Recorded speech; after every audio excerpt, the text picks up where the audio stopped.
Zach Elliott at Feel Free to Argue. How are you doing? I've been looking into this whole recently reported study that talks about the supposed effectiveness now of abstinence education, of an abstinence program. And I think that a lot of the commentary that I've read misses the boat on this. Let me give you a perfect example. This is an article from the New York Times that I'm going to read you a quotation from. What I'm going to read you is the last two paragraphs. The last two. All right?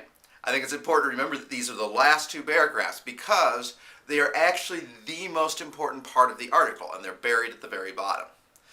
This is talking about the program that produced the positive results in terms of like abstinence.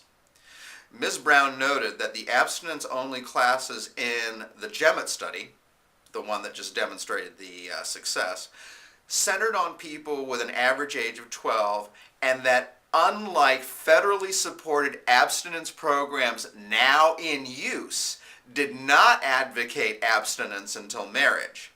The classes also did not portray sex negatively or suggest that condoms are ineffective and contained only medically accurate information.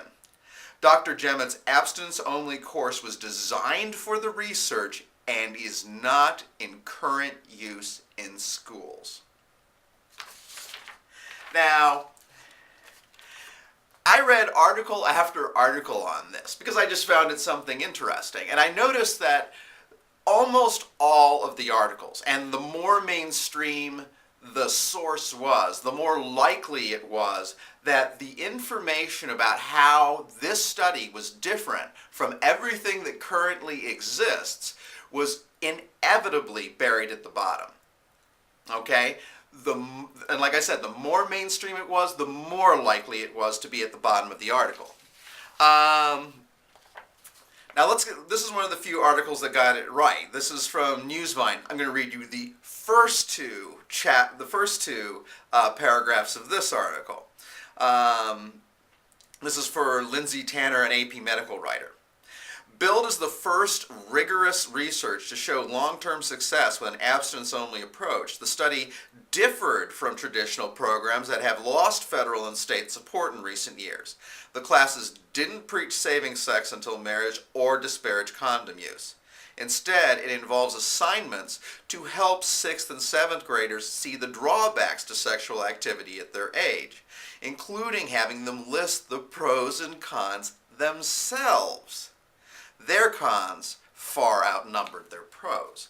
So, in other words, if you treat them like responsible pre-adults that are capable of making a decision, if you give them medically accurate information and talk to them reasonably, about whether it's smart to have sex or not at an early age, they could be fairly responsive. And the results for the study were significant, and it was a well-done study. But the important thing is not how well done the study was, it's how it is being sold and what assumptions are being taken from it and being applied to other things. And in this case, things that it doesn't apply to. So people are looking at this, and of course, all the people from the abstinence programs are all lining up to say, well, we're really glad that this study's out there now that finally proves that abstinence education works. It's like, yes, not your abstinence education, but abstinence education designed by scientists that treats young people like human beings and not like, little automatons to be lectured to. And this is the big difference. That's the reason why, these abstinence programs have a total history of failure. For example, there was one that was done, a survey in 2007 required by Congress to evaluate the effectiveness of programs. They looked at 4 abstinence programs that were considered to be the best. Of these 4 programs, and this following 2,000 teens, some of them for as long as 6 years to try to evaluate the results, so it's a serious study. The evaluation found that none of the 4 programs was able to demonstrate a statistically significant beneficial impact on young people's sexual behavior.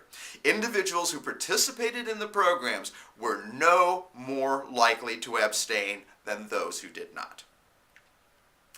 And there was another study that was done at about the same time. This was called Emerging Answers 2007.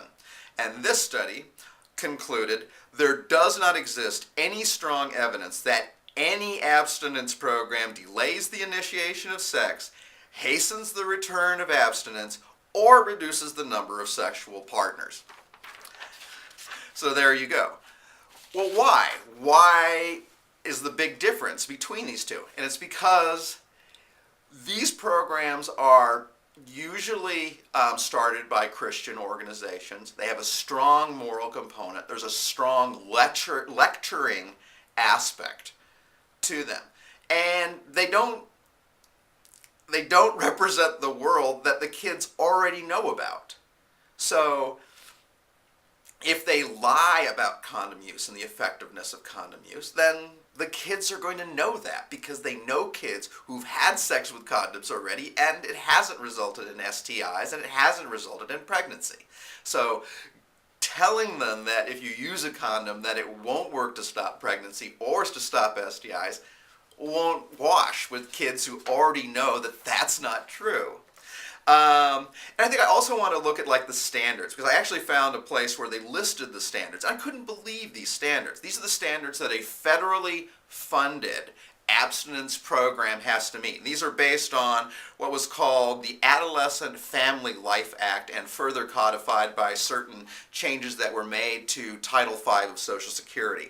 I'm going to read you these 8 standards, and I'm going to try to get through them really quickly. A, they all have to have these qualities. A, has as its exclusive purpose teaching the social, physiological, and health gains to be realized by abstaining from sexual activity.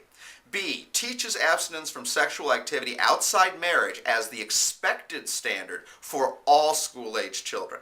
C, teaches that abstinence from sexual activity is the only certain way to avoid out-of-wedlock pregnancy, sexually transmitted diseases, and other associated health problems.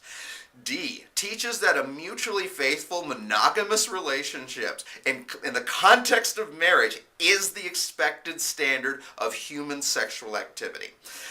E, teaches that sexual activity outside of the context of marriage is likely to have harmful psychological or physical effects.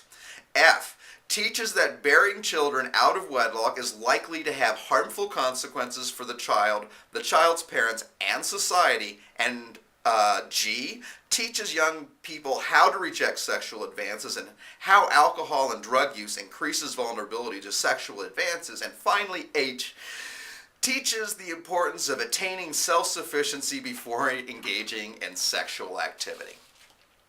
So, I'm not saying that any of these things are inherently, false. I think that, if a kid, who's 12 or 14 or whatever has sex, it's likely to turn out poorly. That's not the point. The point is not the accuracy of the statements that are being made about what happens when you have sex at an early age. The point is, how do we talk to kids so that we actually decrease, this problem? If we're going to say that this is a societal problem, kids having sex too soon, then we need to think, okay, how do we address that problem? And all of the evidence says that if you have this moralistic, top-down, not medically accurate way of trying to bludgeon kids into not having sex, it doesn't work. It doesn't work. But if you do have a program that treats them as young adults and helps them to come to the realization themselves that having sex early is probably not the best idea, then you can get positive results. So anyway, I wanted to get a little bit deeper into this. I'll try to link to some of the articles and studies that I've referred to in this. But I encourage everybody to think about this and think about the fact that, like, a lot of information has come out saying that abstinence-only programs doesn't work. And now, all of a sudden, because there's one study, we're going to throw everything away? Come on. Need to think deeply about these things and not just kind of accept, whatever's thrown your way. There are some deep problems with this, and there are some ways that you need to look at it to bring out what the true meaning is. And this is true not only of this, but of lots of things. But as is always the case, you can certainly feel free to argue. This has been Zach Elliott. Have a good day, everyone.